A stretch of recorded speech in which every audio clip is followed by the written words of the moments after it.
Hi, I'm RJ from Fratello, and for today's video I brought 3 of my favorite gold watches in this watch roll. It's the Rolex Day-Date, it's the Omega Speedmaster, and the third one might surprise you a little bit, but it's a Breguet Tradition.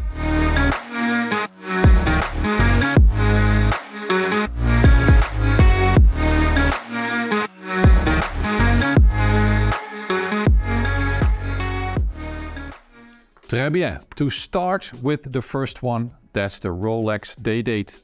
It's a reference 18238 on a precedent bracelet. It's a watch from 1991 and it has the caliber 3135 movement inside. And the only thing that is important to know about that movement is that it has the double quick set.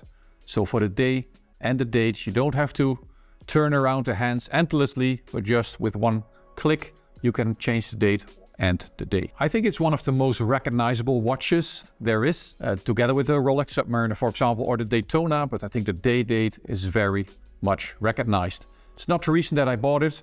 I always wanted to have a Day-Date because I just think that the bracelet is a piece of art and I love the fluted bezel.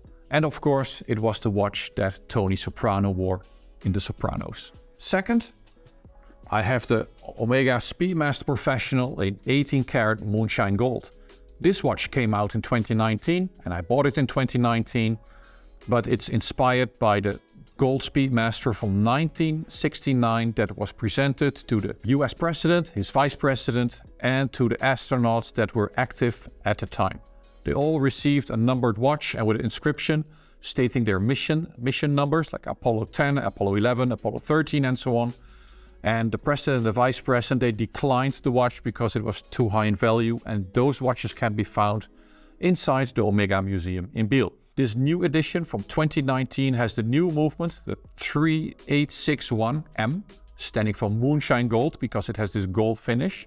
And on the case back you will find a piece of lunar meteorite in the case back. The dial is also made of solid gold and has onyx hour markers. This one is still on the Omega website, but it's discontinued as it is long sold out. You can still find them on Chrono24, for example, around 40,000 euros. The last one is also my latest acquisition, a watch that I wouldn't have thought I would ever be purchasing, but I saw one in the flash a few months ago during a watch get-together in the Netherlands, and I really loved it. That was a rose gold one with a small black guilloche dial. But in the end, I decided to go for the yellow gold version, the 7027BA, with a silvered guilloche dial. The dial itself is made of gold, but then it's silvered. The rest, it looks gold, but of course it's the brass parts of the movement. Beautiful movement, very visible. It reverts to the very first pocket watches done by Breguet, the Souscription watches, and it shows exactly the construction of those pocket watches. This watch was introduced in 2005 and discontinued in 2015. I think the last known retail price was around 25 or 26,000 euros, but on the pre-owned market you can find them for half of that. So gold is soft, it's softer than steel, so it will be prone to get more scratches or dents when using them on a daily basis.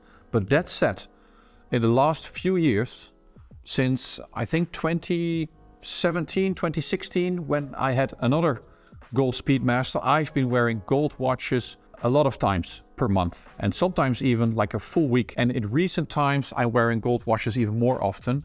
And of course, you will see scratches and a little bit of dings on the watches, but that also creates character.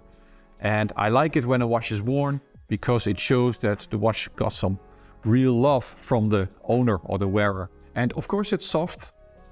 But the good thing about gold is that it's also easy to restore. So if you hand in the watch for a service, it will get an overhaul, it will get a polish, and you can get them back like new without losing material. But it's because gold, you can just add to it and then they polish it and it will look like it came out of the factory yesterday. So these are my 3 favorite gold watches in my collection. I have some vintage others. I also have a Globemaster in gold.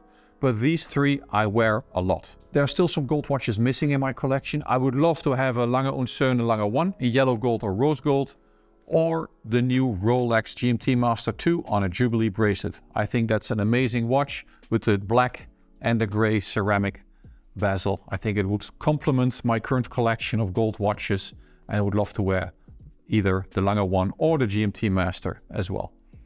Thanks for watching. Make sure to subscribe to our channel and to like this video. And let me know in the comments which gold watches are your favorites.